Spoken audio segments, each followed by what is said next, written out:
네, 야인시대 리턴즈 종목 진단 본격적으로 시작하겠습니다. 채팅창에 종목명, 비중, 매수 단가, 뭐 매수 이유나 목표까지 뭐 얼마 보고 샀다든 이런 것까지 상세히 적어주면 좋겠습니다. 많이 참여해 주시기 바라겠습니다. 네, 먼저 제가 진단을 하도록 하겠습니다. 내용을 보면 배고픈 히딩크님이시네요. 하나솔루션 23,000원 15%입니다. 진단 부탁드립니다. 지난주에도 한번 해드린 것 같은데, 요즘 이제 트럼프가 토론하거나 확실히 올라가가지고, 하나솔루션 이런 종목들이 급락을 했거든요. 한번 보겠습니다. 최근 지난번에 2만 3만 원을 여기서 붕괴되고 나서 이렇게 내려오죠. 그러면 태양광 쪽은 워낙 중국이 다 잡고 있어서 셀부터 해서 전부 다 모듈 대다수 중국하고 가격 경쟁에서 이길 수가 없었기 때문에 ESS 에너지 저장장도 마찬가지고요. 그래서 적자 사업입니다. 그런데 또한 이제 태양광이 또 대중화가 안 되고 있고요. 그래서 과거 2010년도도 그랬었거든요. 2010년도에 초기에 태양광 시대가 온다 그래서 주가가 막 올라가고 그랬습니다. 근데 또 제자리 내려오고 또 많이 태양광 시장이 확 열린다고 했는데 또 안 열리고, 이게 왜 그러냐면 태양광이 대중화가 안 되는 겁니다. 그래서 이 새로운 산업이 이렇게 나왔을 때 대중화가 되는지 안 되는지를 면밀히 초창기부터 산업의 도입기부터 생각을 해야 되거든요. 만약에 대중화가 안 되면 주가는 많이 올라갔다가 제자리까지 내려옵니다. 그게 이제 태양광 산업이고요. 과거에 이제 2015년도, 16년도 15년, 16, 17까지 2차전지 배터리 주식이 3배, 1년 만에 3배 갔다 그 다음에 10배 가고 그랬거든요. 양극재는 30배 가고 그랬는데, 그게 대중화가 안 되면 제자리 놓는데 이게 대중화가 됐잖아요. 아직 여러분 대중화 안 됐다고 생각하자면 중국 대중화 됐고, 일본도, 유럽도 거의 대중화 됐고, 이제 미국하고 세계적인 점유율도 13%인데, 그래서 거의 대중화 됐다고 볼 수 있는 거죠. 그렇기 때문에 주식이 그렇게 많이 올라간 겁니다. 그처럼 대중화 안 되는 사업이 이 태양광이고요. 태양광이 또 특히 미국은 바이든 정부에서 친환경 관련된 엄청 투자를 약속해놨고, 이제 그래서 미국 자체는 괜찮아질 걸 보여요. 중국 관세를 보복 관세를 엄청 올려놨으니까 이제 경쟁력이 있게 되는 거죠. 에너지 저장 장치도 그렇고요. 태양광 산업 관련. 그래서 좋아질 걸로 보이는데, 아직까지 이제 11월 대선, 미국 대선이 있으니까, 트럼프는 왜 이렇게 친환경 돈 들여서 하냐. 그냥 석유 있는데 싼 거 서지. 국민도 어려운데. 이렇게 하는데, 공식적으로 실제로 트럼프가 되더라도 지금 진행하는 것은 그대로 할 걸로 보여요. 옛날에 보호무역은 트럼프가 시작했거든요. 그런데 지금 바이든 정부도 더 하잖아요. 왜냐하면 각국이 어려워졌기 때문에 우리나라만 잘 먹고 살기 위해서 보호무역이 이제 된 거죠, 본격적으로. 그래서 전기차도 마찬가지고 태양광도 그렇고 관세를 워낙 이제 미국에서 중국 관세 올려놨으니까 경쟁력이 우리나라가 좀 있어질 걸로 보여요. 그래서 단기적으로는 지금 트럼프가 우세니까 그래서 모멘텀이 없습니다. 그런데 주식은 또 많이 빠지면 또 올라가거든요. 그래서 보시면 이렇게 엄청 빠졌잖아요. 그리고 침체권이 왔기 때문에 이제는 팔 때가 아니라 좀 길게 내년까지 보면 사놓으면 또 주식은 늘 또 올라갑니다. 그래서 이렇게 보시면 여기서 마찬가지예요. 여기서 2008년도 위기 때부터 여기서 보면 2009년도, 2010년도부터 주식이 만 원짜리가 6만 원까지 갔잖아요. 이렇게. 이게 태양광 막 온다고 난리 났어요. 오시아이도 가고 다. 그랬다가 대중 안 되니까 폭락했잖아요. 그죠? 11년부터 이렇게. 그래서 폭락했다. 여기 주가 하락 이렇게 하니까 그 다음에 이제 개미 할퀴시 패턴 나오고 또 올라갔거든요. 그래서 지금은 이때 상황하고 비슷합니다. 이때 상황. 그래서 만약에 트럼프가 되면 이 정도로 얼마 못 올라가고요. 바이든 정부가 그대로 계속 한다면 이까지 거의 고점 근처 6만 원 내까지 올라갈 걸로 보여요. 그래서 불확실하잖아요. 그거 우리가 알 수가 없으니까. 그래서 지금은 23,000원 괜찮으니까 보유했다가 평균적인 목표가는 여기 보면 올라가더라도 뭐 31,000원 뭐 아니면 3만 내외입니다. 그래서 29,000원 정도 단기 목표가 드릴 테니까 팔고 싶으면 그때 파시고 아니면 장기적으로 가고 싶으면 추가 하락했을 때는 뭐 비중이 그렇게 크지 않으면 추가해서도 보유하는 게 지금 낫지 않을까 이렇게 보여지고요. 뭐 다른 거 여기 바닥에서 또 이익 났다 또 내려가 사고 이렇게 하는 게 오히려 어렵습니다. 그래서 지금은 바닥에 산 것은 월봉으로 산 것은 그냥 보유하는 게 정답이다 이렇게 해서 저는 보유 의견 드리겠습니다. 네, 다음은 제가 종목 상담을 이어가도록 하겠습니다. 유튜브에 서영희님, 서영희님께서 하이비전 시스템 21,600원 평단이시고요. 그 다음에 10% 비중을 가지고 계십니다. 진단 부탁드립니다. 라고 말씀하셨습니다. 제가 안 그래도 저 야인시대 리턴스에서 제가 추천주로 이야기 드린 다음에 목표가 달성이 나왔던 종목이에요. 그래서 관련 아시다시피 내용은 애플 이번에 신형 이제 아이폰 16이 나오지 않습니까? 그래서 그거 모멘텀 관련해서 온디바이스 AI 탑재 이슈도 좀 있었습니다. 그래서 BH나 이제 관련 애플량 이제 부품주들 그 관련해서 기대감이 좀 나오면서 애플이 강하게 반등을 했습니다. 지금 뭐 테슬라 반등 나오는 것처럼요. 그래서 그거 관련해서 어떻게 보면 온디바이스 AI 애플의 WWDC 그때 그게 있었지 않습니까? 이슈가 6월 달에 있어서 그거 관련해서 저도 좀 봤었던 종목이에요. 그러면 실적적인 부분도 나쁘지 않고 한데, 근데 문제가 이 종목이 좀 무겁습니다. 무거운 종목이고, 그 다음에 계절적인 특성이 있습니다. 즉, 아이폰 출시 그 즈음부터 보통 한 4월, 5월 정도에 좀 움직임이 좀 나오고, 그 다음에 이제 출시가 가까워지면서 크게 좀 움직임이 좀 없습니다. 예전엔 좀 움직임이 좀 많았는데, 요즘엔 좀 기대감이 좀 주가에 뭐 많이 좀 반영이 돼서 그런가, 이렇게 어떤 그 출시 모멘텀이 크게 주가에 많이 어떤 반영을 하지 못하는 모습이에요. 이미 그래서 저는 WWDC에서 이번에 온디바이스 AI 관련 애플이 어떤 발표가 있었는데, 그 기대감으로 이제 뭐 아이폰 이제 교체 수요가 있다고 합니다. 그래서 관련해서 이제 매출이 저는 더 커질 걸로 봐요. 그래서 지금 우선 뭐 수급적인 부분도 좀 이제 빠져나가는 부분이 있어요. 제가 보니까 기관하고 외인 수급을 저는 봤는데, 왜냐하면 이거 수급주기 때문에 외인 수급을 좀 보셔야 됩니다. 기관하고 외인 수급을 보는데, 하이비전 시스템 같은 경우에는 지금 기관은 좀 사고 있는 모습인데 외국인이 좀 최근에 많이 좀 매도하고 있어요. 그리고 뭐 지금 장세가 오늘 뭐 2차 전지나 뭐 자율주행 좀 가고, 그 다음에 제약바이오 좀 가고, 뭐 이런 흐름, 즉 바닥에서 이제 꿈틀대던 그런 종목들이 좀 올라오는 장세고요. 그 다음에 이제 좀 높았던 종목들은 이제 내려오는 그런 추세거든요. 예, 그리고 이제 최근에 혹시 그 기사 보셨는지 모르겠습니다. 애플이 이제 적외선 카메라를 이제 에어팟에다가 이제 장착한다라고 이제 합니다. 근데 그게 내후년 양상 목표인데, 카메라 모듈을 하는 하이비전 시스템도 요런 애플 향이기 때문에 어떤 추가적인 어떤 수주 모멘텀이라든가 기대감은 좀 있을 것 같은데, 그 관련의 뉴스에 반응을 안 하더라고요. 그래서 이런 부분이 좀 문제가 되지 않나 합니다. 그러니까 뭐 어떤 이슈에 반응하지 않고 수급주인데다가 수급이 조금 이제 빠지면서 추세가 좀 좋지 않아지고 있어요. 근데 실적은 양호합니다. 뭐 실적적인 부분에서 올해 뭐 영업이익이 매출액이 3,766억에 영업이익 678억 원 되거든요. 그래서 작년에 이어서 계속해서 실적적으로는 좋아집니다. 좋아지는데 뭐 드라마틱한 어떤 그런 실적 개선은 없다. 예, 그런 부분을 좀 감안했으면 좋겠고요.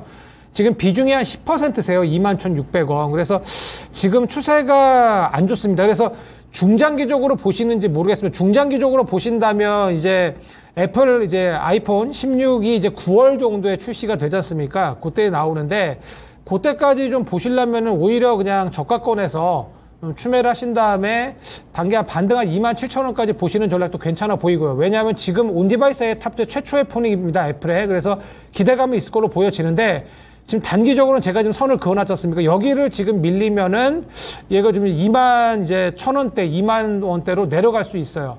예. 근데 중장기 추세는 양호합니다. 그래서 요 계획을 세우시면 좋겠어요. 그러니까 장기적으로 보신다면은 그냥 오히려 뭐 2만 원대까지, 2만 원 초반대까지 내려온다면 좀 더 추매를 해서 25,000원까지 보시던가, 아니면 지금 추세가 좋지 않아지고 있으니까 요 정도 수익이 좀 아쉽긴 하지만 바로 그냥 매도하시고 이제 앞으로 추세가 좋아지는 섹터를 보시는 전략. 오히려 그냥 미국장에 애플을 사줘도 괜찮을 것 같거든요. 저는 그냥 오히려 만약에 보신다면 하이비전 시스템을 보시기보다는요. 예, 그런 식으로 대응하셨으면 좋겠습니다. 네, 다음 종목입니다. 이제 신성 ST네요. 신성 ST 46,300원 12%입니다. 대처 방법 도와주십시오. 하트 이렇게 보내주셨는데 46,300원이니까 최근에 사신 것 같아요.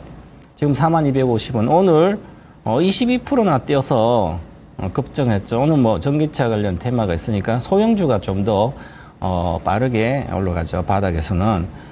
그래서 아마 46,000원이면 지난번 여기 갈 때 사신 것 같아요. 6월 달에. 그러면 이 6월에 사셨기 때문에 그러면 전기 자동차를 관련된 부품주들이 많이 빠졌다고 사면 시간이 많이 걸려요. 일반적으로. 과거에 24년도에 올해 7만 원대까지 갔다가 이제 수주도 있었고 몇 주 수주하고 그래서 지금 부산에 공장 짓고 있거든요. 짓고 있는데 내년보다 26년도는 실적이 컨텀 점퍼 좋을 걸 보여요. 그러면 시간이 걸리죠. 그래서 주식이란 게 이렇게 소형주 이거 가만히 있다가 올해 뜬 거예요. 올해 이제 떴다가 내려왔잖아요. 그러면 지금 기술적으로도 마찬가지지만 주식이 아직 실적이 안 나오잖아요. 1분기도 뭐 영업 마이너스 37%인데 지금 신규 공장에서 아직 생산되는 게 아니기 때문에 에너지 부품 ESS나 전기자동차나 뭐 이런데 배터리 부품 이런 쪽에 하는 거기 때문에 지금 전체 업황 자체가 예를 들어서 전기자동차 생산하고 배터리 생산하고 지금 배터리가 공급 가행 상태인 거예요. 들어갈 데가 없을 정도로. 그래서 LG 엔소라가 LG 이노텍이 주로 이 신성 ST는 그동안 납품한데 이 납품도 금액도 크진 않아요. 소형사입니다. 말 그대로. 보시면 편람을 보니까 전체적으로 컨센서스를 보면 컨센서스는 뭐 매출액이 1,000억 정도 늘 이렇게 나오고 이익이 60억, 70억 이렇게 내는 21년도도 그럼 1분기에 작년도는 17% 늘고 84억 이렇게 니까 얼마 안 나오죠. 100억도 안 나온 회사죠. 그러면 사실은 그 소형주니까 만약에 회사가 외형이 확 커지면 주가는 많이 올라갈 수 있습니다. 그런데 그게 미리 주가가 반영되면 내려오면 이렇게 내려오잖아요. 그러면 어느 정도 기술적인 반등은 튀어오를 수 있지만 추세가 나오기는 쉽지 않습니다. 그래서 이 신성 ST뿐만 아니라 오늘 여러분들은 이제 아주 많이 착각을 하고 계시는 것 같은데 예를 들어서 오늘 이 정도의 전체적으로 보면 뭐 포스코 푸치엠도 있고요. 이렇게 그 다음에 에코프로 BM도 있고 에코프로 BM도 있는데 이렇게 그러면 오늘 이거에 실망스러울 정도로 안 간 거예요. 자, 그러면 에코프로 BM도 에코그룹의 양극재는 가장 그런데 주식 자체가 이제는 양극재를 갖고 있는 분들이 전부 다 비관에 빠져서 어떻게 조금 올라도 번전하면 까지 오면 좋은데 대다수 30%대 빠졌으니까 포스코홀딩스도 뭐 30% 물려있다고 대다수 그러니까 전부 다 비관이 있기 때문에 조금 올라가도 단타 치는 사람은 딱 치고 나오기 때문에 추세가 안 나오는 거예요. 그래서 박스권에서 한참 동안 이제 작년 7월 26일 날 고점 찍고 내려왔어요. 이제 1년밖에 안 됐어요. 주식이 1년 동안 이렇게 폭락 70% 빠지면 다시 회복하는 데까지 다시 실적이 나와서 업황이 좋아 회복하더라도 3년은 걸립니다. 이까지 올라 3년이 걸려요. 그럼 23년도죠. 올해 24년도에. 26년도 이걸 58만 4천 원을 회복할지 돌파 이렇게 생각하고 있어야 되는 거예요. 정상적인 생각이기에. 이 과정을 미리 겪은 게 음극재, 동박 이런 게 미리 겪은 거예요. 그렇기 때문에 21년도, 이건 23년도 고점이잖아요. 그러면 금방 바닥에 많이 빠졌으니까 주식이 금방 올라갈 것 같아. 포스코 푸치엠도 지금도 사람들이 많이 사고 있어요. 이렇게. 그러면 이게 과거에는 여기서 올라갈 때는 시가총액이 50조 갔는데 그때 당시는 이게 1조 7조 이렇게 7조도 안 됐어요. 몇 조밖에 안 되는 회사들이 전부 다 막 몇십 배 가니까 시가총액이 40조, 50조 갔잖아요. 그런데 지금도 시가총 20조예요. 자, 시가총 20조인데 20조를 최소한 올리려면 누군가 사줘야 되잖아요. 근데 누가 사줄 돈이 있습니까? 우리 국내에 기관들 중에 공모펀드는 이미 힘을 못 쓰는 그런 쪽이 돼 있지. 사람들 펀드를 가입 안 하니까. 그럼 사모펀드는 매매하고 있지. 외국인이 해야 되는 외국인은 관심이 없습니다. 왜냐하면 26년도 업황이 전기차 생산하고 배터리 생산 같아지는데 아니면 27년도 돼야만 수요가 공급을 초과할 수도 있어요. 그런데 몰라요. 아직까지. 왜냐하면 배터리 생산 엄청나게 빨라지는데 전기 자동차를 못 만들고 있잖아요. GM도 못 만들잖아요. 잘. 그렇기 때문에 심각한 겁니다. 현대차가 미국의 공장에 해도 전기 자동차가 연간 생산 대수가 뭐 몇십만 대밖에 안 돼요. 그러니까 너무 기대를 하고 계속 이렇게 금방 갈 거라고 생각하는데 시간이 많이 걸립니다. 그걸 생각하고 물론 성장해서 다시 실적이 정상적으로 성장을 하게 되면 이걸 또 오겠지만 그래서 그러면 이렇게 이 대형주도 그런데 일등주들도 실적이 안정적으로 올라갈 수 있는 것도 그런데 그러면 나머지 신생에서 또 소형주기 때문에 당연히 실적이 안 나오는 거죠. 한참 동안 여기 박스권에서 46,000원과 여기 28,000원 여기서 늘 있어야 되는 거죠. 왔다 갔다. 그래서 하루 이렇게 올라오면 또 갈 것 같지만 잘 안 갑니다. 그래서 지금 이제 2차 전지 관련된 대도수는 현재 뭐 여기 얼마 손해 아니니까 46,000원.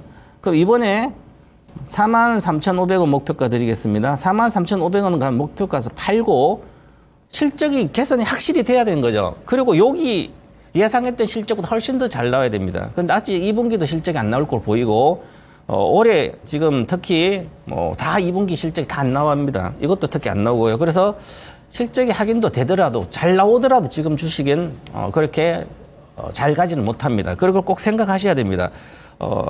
업황이 금방 개선되진 않아요. 쉽진 않습니다. 그래서 지금은 이쪽에 관심을 뭐 갖고 있는 분들은 회복할 가지고 있어야 되겠지만 신규로 너무 집중 투자하지 않는 게 좋고요. 그래서 저는 반등 43,500원 가면 일단 매도하고 나오시기 바라겠습니다. 네. 네, 다음은 이제 유튜브에 이제 똥강지님께서 레이크 머티리얼즈 21,000원에 20% 그 비중을 가지고 계십니다. 레이크 머티리얼즈 뭐 저희 요 황화리튬 관련주죠. 요게 뭐 전고체 배터리에 들어가는 이거 황화리튬 사업을 요 자회사가 하고 있습니다. 레이크 테크놀로지를 통해서 황화리튬 사업을 이제 하고 있어서 전고체 배터리 관련주로 좀 유명합니다. 알려져 있고 아시다시피 뭐 삼성 SDI, 그 다음에 한농화성, 그 다음에 이수 스페셜티 케미컬 이런 종목들이 다 전고체 배터리 쪽으로 좀 묶여져 있는데 최근에 흐름이 좀 좋지 않습니다. 이 전고체 쪽 섹터가 뭐 최근에 이제 LFP 배터리 뭐 LG 엔솔의 어떤 그 르노 관련해서 이제 발주권, 수주권 관련해서 LFP 배터리 뭐 탑머티리얼 이런 것들이 오르고 오늘 같은 경우에는 테슬라의 뭐 호재, 급반등 관련해서 양극재 쪽도 좀 올라오고요. 그다음에 전고체 쪽은 뭐 어떤 특별한 뉴스가 없습니다. 최근에 그러니까 2차 전지는 어떤 그 한 섹터가 강하게 어떤 뉴스에 따라서 반응하는 그런 모습이잖아요. 뭐 최근에 뭐 2차 전지 장비 쪽도 PNT가 뭐 이렇게 올라온다든가 올라오니까 같은 동계열의 장비 업체들이 좀 올라오고요. 뭐 이런 흐름이기 때문에 그러니까 2차 전지 섹터도 바닥에서 그러니까 돌아가면서 순환매 나오면서 반등을 좀 하는 흐름이에요. 근데 전고체 쪽은 아직 조금 뭔가 뉴스도 없고 흐름이 좀 둔탁합니다. 그런 점에서 좀 부정적이에요. 지금 추세가 봤을 때. 그리고 이제 레이크 머티리얼즈 같은 경우에 원래는 저는 반도체 소재로 좀 알고 있습니다. 반도체 소재 쪽인데 반도체 소재 매출이 뭐 상당히 높습니다. 거의 한 50% 이상 정도가 소재 부분, 이 반도체 소재 부분에서 좀 나오는 부분인데 4분기 실적은 지난 4분기 실적은 괜찮았는데 올해 1분기 실적이 좀 좋지 못했습니다. 순이익이나 매출 같은 것들이 좀 좋지 못했는데 2분기에 어떤 실적 우려가 조금 있어 보입니다. 그런 부분이 지금 이제 실적 시즌이 다가오는데 좀 불리한 요소로 좀 보여지고요. 수급적인 부분은 뭐 제가 봤을 때 뭐 크게 나쁘지는 않은 것 같습니다. 다만 이제 최근에 외인하고 기관이 아시다시피 그러니까 특정 섹터나 특정 종목으로 가서 이제 매기가 그쪽으로 쏠리기 때문에 이런 종목들에서는 조금 빼는 흐름이 조금은 있습니다. 그래서 지금 뭐 2일, 3일 연속으로 기관하고 외국인이 각각 순매도를 좀 보이고 있어요. 예, 그런 점이 좀 불리한 요소이고요. 차트적으로 제가 띄워놨는데 우리 시청자분께서 사신 가격대 정도 그 못 미쳐서 한 27,000원 정도가 대략적으로 제가 보는 어떤 저항선이라고 보여집니다. 그래서 이 종목이 지속적으로 하락하는 추세이긴 한데 지난 6월 초에 좀 반등이 나왔습니다. 그래서 저는 이런 반등은 나올 걸로 보여져요. 뭐 반도체 소재 쪽이기도 하고 그다음에 이제 황화리튬 관련해서 2차 전지 전고체 섹터도 좀 있기 때문에 전고체 섹터도 뭔가 어떤 흐름이 좀 뭐 나올 수도 있는 부분입니다. 2차 전지가 지금 전체적으로 좀 반등이 지금 조금씩 나오고 있기 때문에 그래서 지금 제가 보는 선 27,000원 선 거의 우리 시청자분께서 사신 21,000원 가격에 거의 근접한 가격이에요. 그래서 우리 물리면 우리 불문율 있지 않습니까? 거의 물린 가격에 오지 않고 꼭 그 전에서 이렇게 빠집니다. 그래서 27,000원 정도 오면요. 그 정도부터 21,000원, 21,000원, 거의 한 300원 정도까지 보이거든요. 그 정도까지 뭔가 기술적인 반등은 가능해 보입니다. 그리고 뭐 이게 실적이 안 나오거나 적자 회사는 아니거든요. 그래서 우리 반도체 소재 쪽도 있기 때문에 요거 뭐 지금 굳이 손절할 필요는 없다고 보여지고요. 그리고 이제 최근에 장의 어떤 흐름이 바닥에 있는 종목들이 좀 튀는 장이고 좀 올라가 있는 종목들은 좀 내려오는 그런 흐름이 좀 있어요. 그래서 이런 종목 지금 손절하기엔 좀 아쉬운 종목이고 그렇다고 해서 비중이 20%신데 굳이 요거를 또 물타기 하신다고 또 더 살 필요는 없습니다. 예, 그래서 27,000원 이상부터는 27,000원, 그러나 21,000원 정도에서 분할로 손절 내지는 약익절 내지는 본절하시면 될 것 같습니다. 네, 다음 종목입니다. 유튜브에서 복만님께서 안녕하세요, 전문가님. 저는 현대위아 65,451원 26% 가지고 있습니다. 단기, 중기 진단 부탁드립니다. 여러 번 추가 매수해서 단가를 낮춘 겁니다. 꼭 좀 부탁드립니다. 너무 오래돼서 슬픕니다. 우울합니다. 전문가님 꼭 부탁드립니다. 그래서 현대위아가 우리가 엔진 만드는 회사잖아요. 조인트, 정속 조인트도 만들고. 근데 그러면 이 주식이 얼마나 쉬운지 사람들은 너무 어렵게 해요. 차트도 모르고 재무표 분석도 모르면 그냥 쉽게 하면 되잖아요. 주식이 얼마나 쉬운데요? 장기로 하겠다. 난 한 몇 년 들고 가겠다 생각하면 그냥 정답이 나와요. 내가 몇 년 들고 가겠다 생각하고 내가 현대위아를 산다. 그래서 10% 샀습니다. 그럼 내로 물 타고. 이것은 본전을 하겠다는, 즉 손절하지 않겠다는, 내 계좌에서 돈을 뺏기지 않겠다는 그런 마인드가 세니까 계속 물 타가지고 어떻게까지 본전 나오면 그럼 뭐 본전 나오면 뭐 합니까? 또 같은 행동이 반복될 텐데요. 그래서 단순하게 이게 왜 쉽냐고 제가 말씀드렸다면 현대위아다.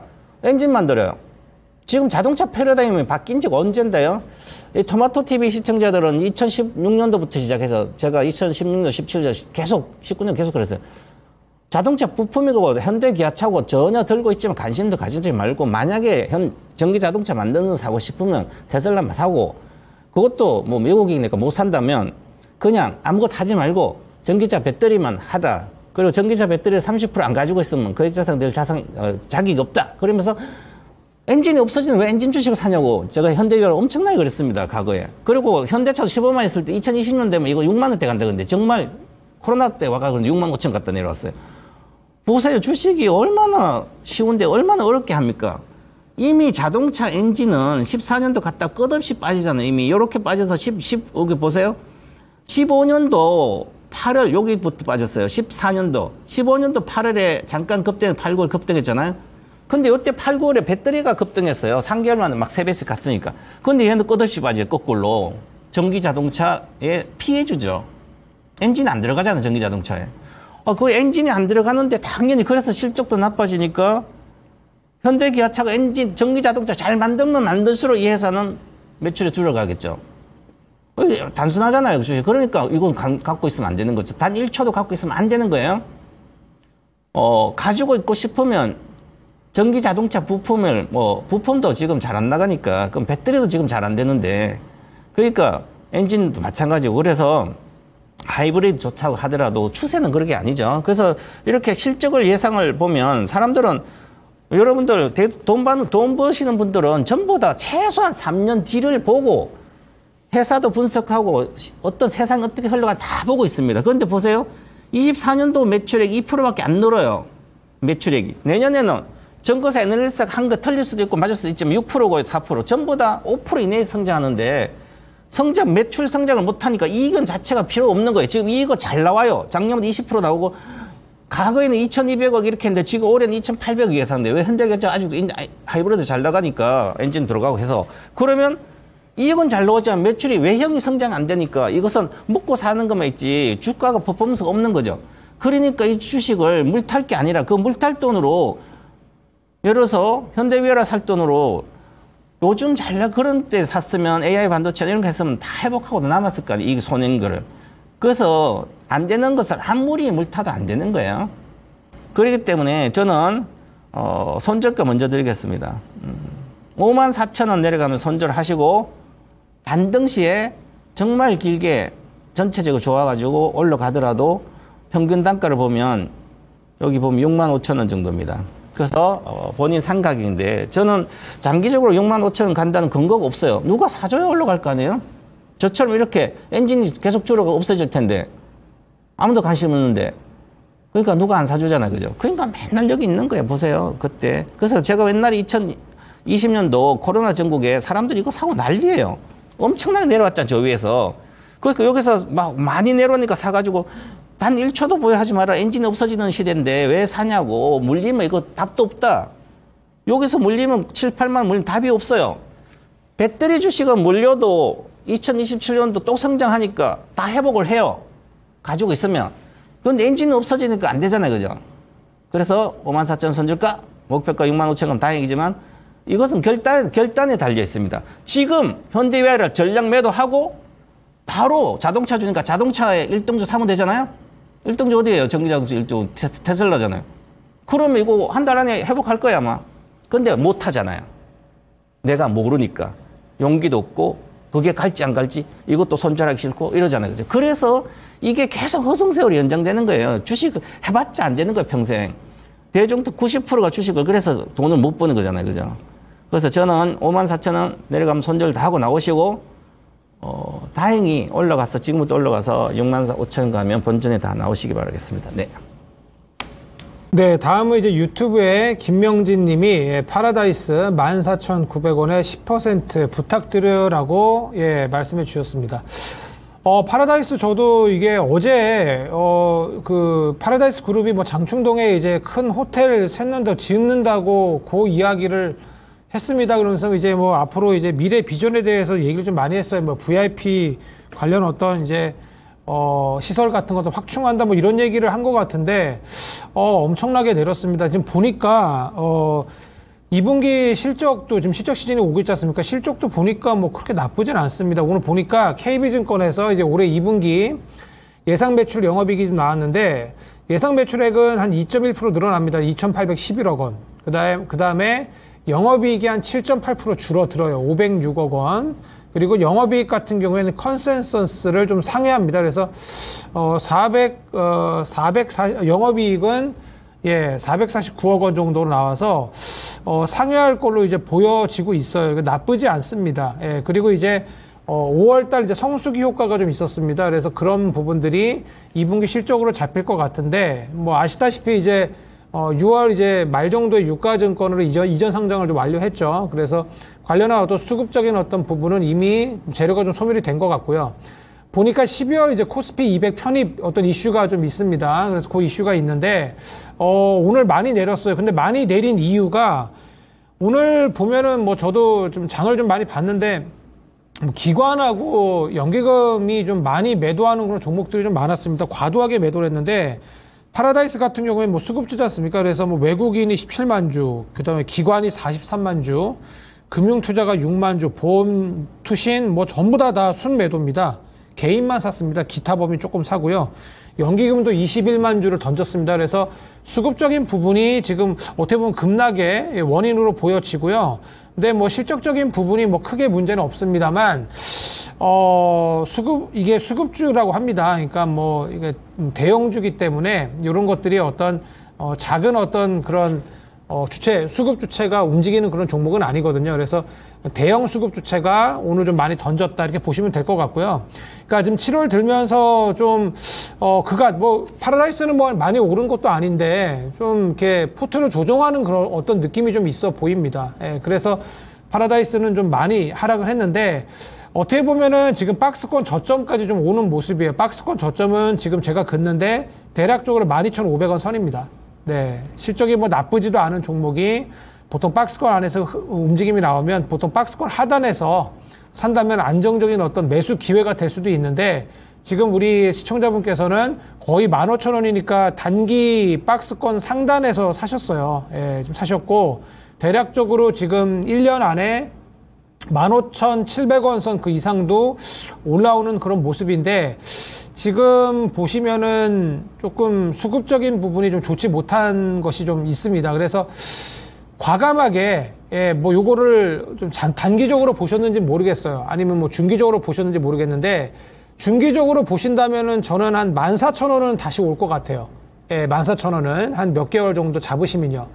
그렇기 때문에 지금 13,000원 이하에서 물타기를 좀 하셔서 근데 비중이 좀 높아지는 부분이 있습니다. 20%까지. 그죠? 요 평단을 낮추시려면 좀 많이 사셔야 되는데 13,000원 이하에서 어떻게 보면 지금 추세가 좀 깨져서 12,000원 뭐 중후반까지도 올 수 있습니다. 그렇게 되면 오히려 좀 매수를 하신 다음에 13,000원대, 13,000원 후반대로 만드신 다음에 14,000원까지 기간 투자하셔갖고 반등하시면 나오는 전략 아니면 저는 뭐 다른 섹터를 보고 싶다라고 하신다면 그러면 지금 정도 선에서 오히려 매도라고 나오시는 절도 괜찮아 보이거든요. 왜냐하면 너무 급락을 했는데 이게 어떤 추가적인 어떤 모멘텀 같은 것들이 좀 부재합니다. 예, 그렇기 때문에 당장 매도를 하시고 나오시거나 아니면 기간 투자하실 수 있다면 13,000원 이하에서 좀 평단을 낮추신 다음에 14,000원까지는 반등, 기본 반등을 할 것 같으니까 13,000원 이상에서 익절하고 나오실 수 있겠습니다. 네. 네, 다음 종목은 전화 연결하겠습니다. 안녕하십니까, 시청자님. 네, 반갑습니다. 네, 반갑게 전화 주시고 감사합니다. 어떤 종목과 비중과 매수가 좀 알려주세요. 대원전선 네. 4,630원에 샀는데 와 주식하기 힘드네요. 아, 주가가 지금 하도 좀, 막 흐름이 이리저리 돌아다니니까. 네, 좀 내려왔네, 그죠? 네. 왜 사신 거예요, 살 때? 그냥 뭐 어떻게 그냥 많이 요즘 전력이 부족하고 앞으로 전력 변압기도 많이 필요하고 전력 전선도 많이 필요하고 이렇게 해서 많이 방송에 나왔었잖아요.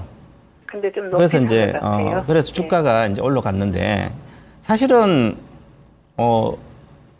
이제 사신 단가가 주식이 다 시세 내고 1급 투자는 다 팔아먹고 그다음에 내려와서 잠깐 올릴 때 반등할 때 내가 산 거예요. 하락 추세선에서. 그래서 공부를 해야 되는데 보시면 이게 1,000원짜리가 5,000원짜리 5배 올랐습니다. 5배 올라 5,400원 갔다가 다시 쭉 내려서 다시 3,000원 왔다가 엄청나게 등락 있죠. 그 등락 있다가 다시 반등해서 근처 가서 돌파를 못하니까 지금 여기 아마 최근에 사셨으면 4,600원 샀으니까 아마 최근에 사신 거죠. 4,770원대 못 팔았어요. 네. 그래서 지금은 아주 위험한 게 오늘 전화를 잘 주셨는데 4,100원 정도니까 손실은 뭐 10%밖에 안 되니까 지금 바로 내일 장 열려서 내일 분할로 다 파셔야 됩니다. 지금 대원전선뿐만 아니라 전부 시세가 끝났습니다. 전선주는 대한전선도 끝났고 똑같은 모양이에요. 그 다음에 LS 전선도 끝났고요. LX 일렉트릭 변압기도 거의 끝나갑니다. 살아있는 것은 현대 일렉트릭만 있어요. 그런데 2분기에는 우리가 이제 여름철에는 성수기이기 때문에 매출은 이익은 잘 나와요. 그런데 이익은 잘 나오더라도 주가는 못 갑니다. 그래서 여기서 미리 간 거죠, 전부 다. 그리고 5배가 와서 이 주식, 실질적으로 이 대원전선도 마찬가지지만, 우리가 이제 주식을 하면, 우리나라 이게 미국에 지금 서버 센터를 만들 때 AI 반도체 서버를 만들 때 그때 변압기도 많이 같은 전성도 미국이 그렇죠. 우리나라는 지금 물론 전기가 그렇게 부족하지 않아요. 그런데 우리 세계적인 전기 성장이 연 4%밖에 안 됩니다. 그런데 너무 과도하게 하는데 실질적으로 우리 이 회사는 보면 전부 다 수출이 없고 98% 전부 다 내수입니다. 내수에 지금 전기 시장이 전력선 들어갈 때 별로 없잖아요. 그렇기 때문에 이거 물리면 다시 제자리에 내려갑니다. 10%대밖에 성장은 매출 성장할 거 정도니까 다시 1,000원대 갈 수 있습니다. 그래서 잘 물어보셔서 내일 디도로 답하시고 늦게 들어가시지 마시고 항상 처음에 따라 들어가셔야 돼요. 시세가 바닥에서 얼마 정도 올라왔을 때 그때 가셔야지 한 5배 온 주식은 하면 물리면 바로 반타작 됩니다. 그래서 내일 답하시는 게 좋겠습니다. 제 의견은 그렇습니다. 반등. 이해하셨어요? 반등은 얼마나 4,250원을 안 올까요, 내일? 그러니까 그 가격은 지금 내려가는 추세이기 때문에 네. 이거 내려가면 그냥 3,800원 내려갈 수 있는데 반전하더라도 매물대가 많기 때문에 한 4,200원 정도는 뭐 100원 차이니까 그렇게 한 걸어놓고 절반 정도 넣어놓고 있어 보시고 일양 손절하는 거 그냥 하시면 돼요. 내일 아니면 오전 오후 나눠 사시면 되잖아요. 내려가면 하더라도 네네. 네, 그렇게 네. 하면. 감사합니다. 네, 감사합니다. 네. 자, 이렇게 해서 좀 아쉽지만 종목 진단은 여기서 마치도록 하겠습니다. 저희가 준비한 히든 카드 보러 가시죠. 네.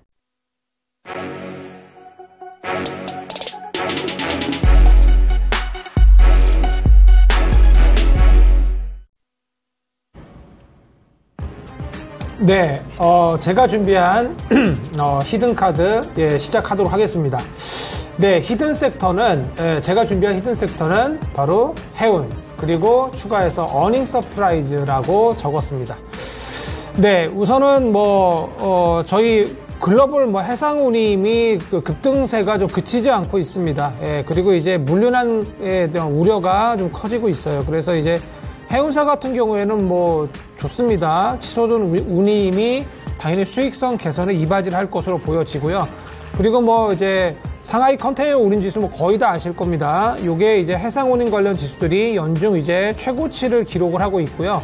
매주 금요일날 저희 장중에 나옵니다. 매주 이 기록이 지수가 갱신되고 있습니다. 그리고 이제 한국해양진흥공사가 지난 이제 1일에 발표했는데 K 컨테이너 해상 운임 지수가 있습니다. KCCI라고 있습니다. 근데 요게 일주일 전보다 4.5% 상승했습니다. 그래서 4,778포인트를 기록을 했습니다. 근데 요거는 지난 4월 20일 이후 11주 연속 상승세입니다. 그리고 한국해양진흥공사가 집계를 시작한 2022년 11월 이래로 최고치입니다. 그리고 지금 계속해서 상하이 컨테이너 운임 아까 말씀드렸는데 SCFI죠. 요게 이제 지난 금요일에 전주 대비해서 6.9% 올라서 3,714.3포인트를 기록을 했습니다. 요거는 이제 지난 4월 3일 이후로 12주 연속으로 이제 오름세를 이어가고 있는 부분이고요. 그리고 3,700선을 돌파한 것은 코로나 팬데믹 시절, 즉 2022년 8월 이후 2년 만이라고 합니다. 그리고 지난해 이제 같은 동기 대비해서도 비교를 해보면 그때는 993 정도 나온 것 같아요. 그래서 무려 3배 이상 오른 수준입니다. 그래서 이제 이거 말고도 이제 중국의 이제 평균 컨테이너 가격이 2년 만에 최고치라고 하고요. 여러 가지 이슈들이 좀 많아요. 그리고 이제 홍해 사태가 다들 아시지 않습니까? 여기 아직 끝난 게 아닙니다. 그래서 여기에 이제 고운임 사태가 장기화되다 보니까 화주들이 이제 성수기는 이제 3, 4분기가 됩니다. 성수기를 앞두고 일제히 조기 선적을 택하게 됐습니다. 그래서 이제 남아도는 즉 유유 컨테이너 선을 구하기가 되게 어렵다고 합니다. 그래서 이제 우선순위를 이제 높여서 조기에 이제 선적할 수 있는 프리미엄 옵션이라는 게 있는데 이런 것들 때문에 그러니까 운임을 더 내는 거죠. 그래서 운임 상승세 확대에 좀 기름을 좀 붓고 있다고 합니다. 그리고 지금 유럽이나 북미 지역의 항만 운영이 차질을 빚고 있고 운임 상승폭이 그래서 계속 커지고 있습니다. 그래서 이런 부분들이 계속해서 해운 운임의 어떤 상승 압박을 가하고 있다라고 보여지고 있어요. 그래서 지금도 계속 이제 금요일날 또 이제 상하이 컨테이너 운임 지수가 나올 겁니다. 그래서 관련해서 실적 이슈도 좀 있기 때문에 이쪽을 보시면 어떨까 합니다. 그러면 제가 준비한 카드를 보시겠습니다. 카드를 보시면요. 페노션, 그 다음에 흥하해운, 대한해운, 그 다음에 KSS해운, 그 다음에 STX 그린로지스, 그 다음에 HMM이 있습니다. 바로 제가 선택한 종목은 HMM입니다. 네, 우선 뭐 지금 이제 실적 시즌 오고 있지 않습니까? 그래서 실적에 대해서 빨리 우선 말씀 먼저 드릴게요. 증권사 영업이익 추정치가 상향 조정되고 있습니다. 뭐 아시다시피 지금 뭐 반도체도 계속해서 영업이익 추정치가 상향되는 그런 섹터 아니겠습니까? 예, 그런 종목들이 좀 SK하이닉스 같은 거 잘 갔었는데 그런 종목이 또 이제 HMM입니다. 대신증권에서 이제 HMM 2분기 영업이익을 직전 추정치가 좀 있어서 6,220억이었는데 요게 이제 최근에 7,890억으로 상향 조정이 됐습니다. 시장 컨센서스는 예전에는 5,330억이었어요. 그러니까 지금 5천억대, 6천억대, 7천억대로 올라가는 거의 지금 8천억 근접에 하는 수준입니다. 그리고 이제 2분기 정확히 2분기 실적은 매출액이 2조 9,546억, 영업이익이 7,893억입니다. 그래서 이것이 전년 대비하면 매출은 38.7%, 그 다음에 영업이익이 어마어마합니다. 394.3% 상승하는 수치입니다. 예. 그리고 올해 지금 FM 가이드가 지금 영업이익을 좀 전망치를 내놨는데 총 매출이 10조 8,323억, 영업이익이 2조 1,089억 원 정도 됩니다. 그렇게 되면 영업이익 같은 경우에는 260% 급증한 것입니다. 예. 그래서 이런 부분을 감안한다면 우선 실적 부분에서는 합격이에요. 그리고 이제 빠르게 제가 얘기 드리면 글로벌 컨테이너 선사에 비해 저평가입니다. 예, 지금 퍼가 요 종목도 1이 안 됩니다. 0.94 정도 되고요. PBR이, 죄송합니다. PBR이 0.94배고요. 그 다음에 퍼는 14.7배입니다. 그래서 아직 상승 여력이 충분하다고 보고 있고요. 그리고 아까 말씀드린 홍해 사태 장기화 때문에 운임이 지금 강세를 보이고 있고 그것 때문에 실적 상향치가 계속 올라가요. 그러니까 지금 뭐 반도체도 판매 단가가 좀 디램 반도체 같은 경우에 올라가면서 같이 올라가는 것처럼 제품 가격이 올라가는 그런 이슈가 있는 겁니다. 그래서 실적 전망치가 계속 우상향되고 있다라는 그런 부분을 주목을 좀 하셨으면 좋겠고요. 그 다음에 이제 실적 예상치 상향 조정 이유는 아까 방금 말씀드린 대로 운임 가격 상승입니다. 미주랑 유럽 항로 좀 취향 비율이 좀 많이 큽니다. 이 부분에서 스팟 운임이 크게 상승을 하고 있어요. 스팟 운임은 계약한 다음에 바로 짧은 시간에 선적을 하는 그때 이제 지불하는 운임인데 그런 가격이 상승하고 있습니다. 예, 그리고 이제 아시다시피 우리 희망봉으로 이제 우회하고 있지 않습니까? 홍해 사태 때문에 자꾸 후티 반군이 자꾸 공격을 하지 않습니까? 상선 같은 것들을. 그래서 이제 우회하다 보니까 당연히 해운 운임 가격이 올라가고요. 그 다음에 이제 공간, 스페이스가 부족해집니다. 그리고 선박수까지 부족해지고 있어요. 네, 그런 부분이 좀 중요하다고 보여지고요. 해운이 아까 말씀드린 대로 해운은 3, 4분기가 성수기입니다. 아직 성수기가 아닌데도 해운운임 가격이 올라가고 있어요. 예, 그런 부분을 보셨으면 좋겠고요. 그 다음에 이제 HMM 같은 경우에는 많이 이 컨테이너 선대를 좀 많이 운영을 좀 하고 있습니다. 지금 세계 8입니다. 그래서 지금 HMM이 적기에 좀 많이 컨테이너선을 투입해 놨습니다. 예, 그렇기 때문에 오히려 이렇게 물동량을 흡수하게 되면서 해운운임 가격 상승을 상당히 체감을 좀 많이 하는 그런 회사라고 보여집니다. 지금 HMM 컨테이너 선대는 총 77척입니다. 그리고 이제 연초 기준 선박수 70척이었는데 7척이 늘은 겁니다. 예, 그래서 HMM 같은 경우에 친환경 경제력 강화 때문에 컨테이너 선들을 일찍이 좀 투자를 해놨어요. 근데 그것이 본격적으로 올해 인도가 되는 겁니다. 그래서 선대가 지금 늘어나는 거예요. 그래서 이런 부분 감안했을 때, 결국에는 계속해서, 이익 증대의 어떤 모멘텀이 좀 크다라고 보고 있습니다. 예, 그래서 이 HMM을 계속적으로 보셨으면 좋겠어요. 그리고 이제 단기적으로는 금요일 날 상하이 컨테이너 운임 지수 발표가 되기 때문에 그 단기 모멘텀도 좀 있습니다. 그래서 뭐 단기 반등할 걸로 보여지니까 단기적으로 관심 가져도 되시고요. 매수가는 오늘 종가 이하로 보시면 좋을 것 같고요. 목표가는 22,000원 제시해 드립니다. 손절가는 18,000원입니다. 이제 또 제가 이제 히든카드 하겠습니다. 저는 이제 키워드는 반도체 실적 성장주, 실적이 이제부터 계속 좋아지는 그런 쪽을 좀 찾아보겠습니다.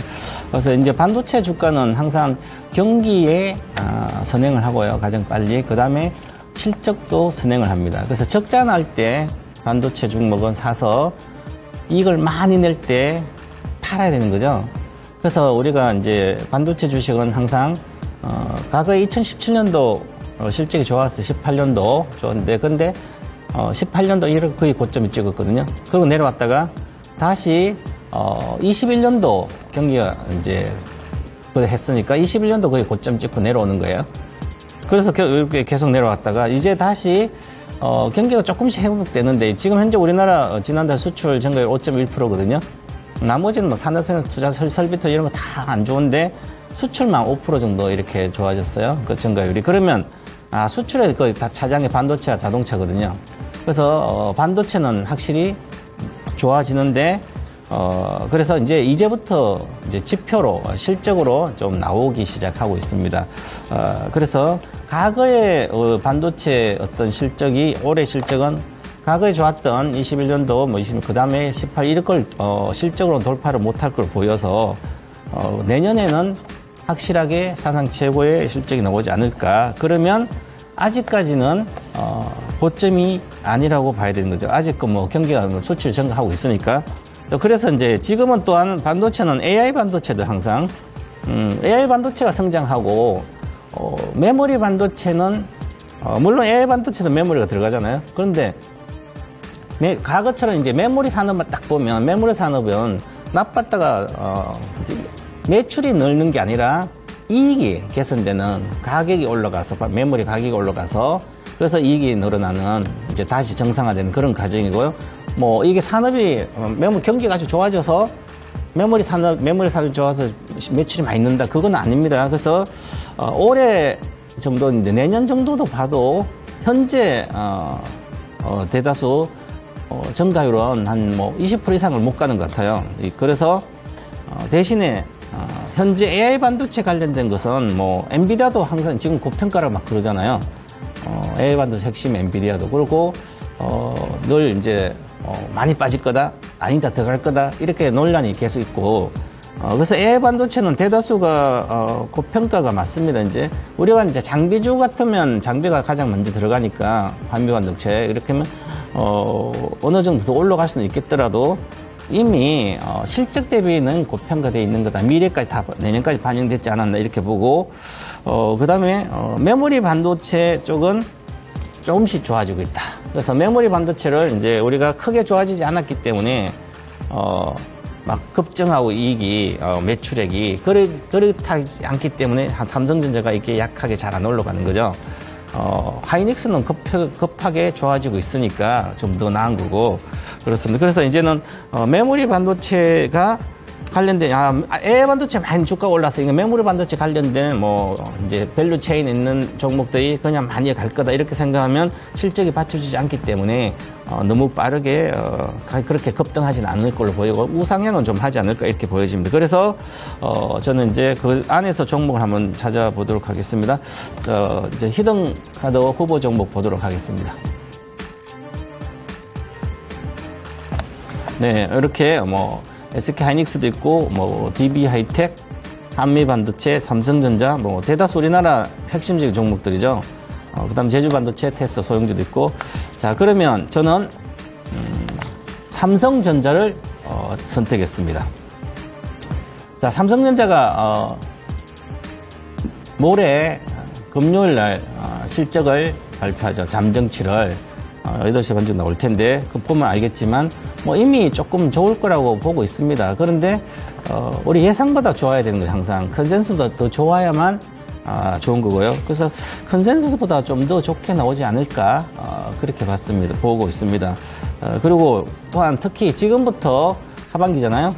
하반기에는 메모리 가격이, 상승을 하는데, 요게, 범용 메모리들이, 범용 D램이 지금 공급 부족이 하반기부터 계속 이어날 거, 내년까지도 계속 갈 거로 보여요. 왜냐하면 업황이 좋아서 많이 필요해서 공급 부족이 아니라 그 범용을 범용이니까 그걸 줄여서 설비를 줄여서 HBM이라든지 이렇게 AI 메모리 관련 사용하는 메모리 반도체를 그걸로 증설을 한다든지 바꾸잖아요, 그죠? 그래서 이 범용이 공급 부족이 되면 결국은 가격은 올라가는 거잖아요. 그래서 메모리 업체들도 수혜를 받는다 이렇게 봐야 되고요. 그다음에 삼성전자 가장 중요한 것은 엔비디아에서 HBM 관련된 수주를 해야 되는 거죠. 그래서 요게 지금 하면 가장 모멘텀이 좋은데 지금 HBM3E 이제 8단짜리는 아마 거의 지금 납품 준비하고 있는 게 아닌가 이렇게 보여지고요. 확인된 건 아니고요.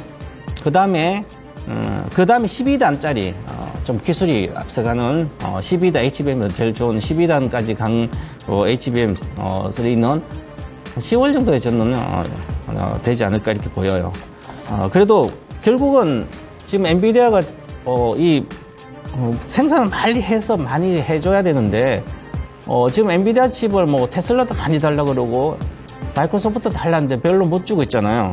그래서 결국은 삼성전자도 거기서 가세해서 생산을 해줘야만 이 수요를 충족시키지 않을까. 그렇게 해서 당연히 뭐 따긴 딸 걸로 보였습니다. 그래서 엔비디아 뭐 CEO도 빨리 하려고 하고 있다 이렇게 하고 있으니까 그래서 이 신규 고객선 확보가 되면 이제 모멘텀이 해서 이제 그러면 지금까지 내년하고 예상 매출과 이익을 했는 것보다 훨씬 더 잘 나오겠죠.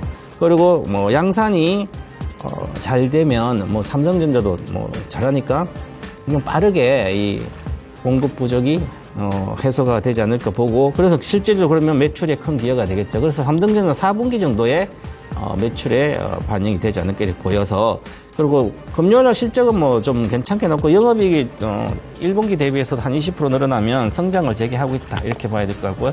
자 그런데 지금 차트 보고 한번 매수가 목표가 이런 거 잠깐 보겠습니다. 지금 보면 업종 차트를 보면 지금 4월달 월봉입니다. 돌파에 있습니다. 그러니까 전체 지수는 괜찮아요. 근데 삼성전자는 오히려 전체 종합주가 지수보다 월봉이 지금 여기 곧 못 가고 있어요.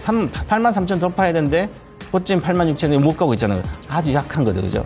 그래서 메모리라서 위주라 그렇고 그렇습니다. 그래서 이것은 이게 이번에 실적이 예상보다 잘 나와서 올라가야 되거든요. 근데 대다수 삼성이 실적 나오고 잘 나간 적이 없는데 이번에는 주가가 올라가지 않았기 때문에 별로 올라간 게 없어서 좀 지금 주봉 차트를 보면 변곡점이 있어요. 가일권 지금 들어가 있거든 현재는. 가일권 들어가 있으니까 주봉으로 그러면 잠깐 조정하도 다음 주는 확실히 전체 시장하고 좀 강하지 않을까. 그래서 이번에 86,000원을 저는 뚫을 거로 보여서 목표가는 9만 원 정도 내니까 89,000원을 좀 드리게. 지난번에 제가 12월 달에는 목표가를 85,000원 드렸어요. 단기적으로. 그런데 지금 86,000 찍고 내려서 이번에는 9만 원대 안착은 아직 좀 있어야 될 것 같아서 요번에 단기적으로는 89,000 일단 드리고 시작가 매수가는 내일 좀 빠지면 그때 81,600 매수가 손절가는 79,000원 이렇게 드리도록 하겠습니다. 그래서 이렇게 관심을 가지면 좋지 않을까 이렇게 보고요. 저는 이렇게 해서 저도 히든카드 여기서 마치도록 하겠습니다.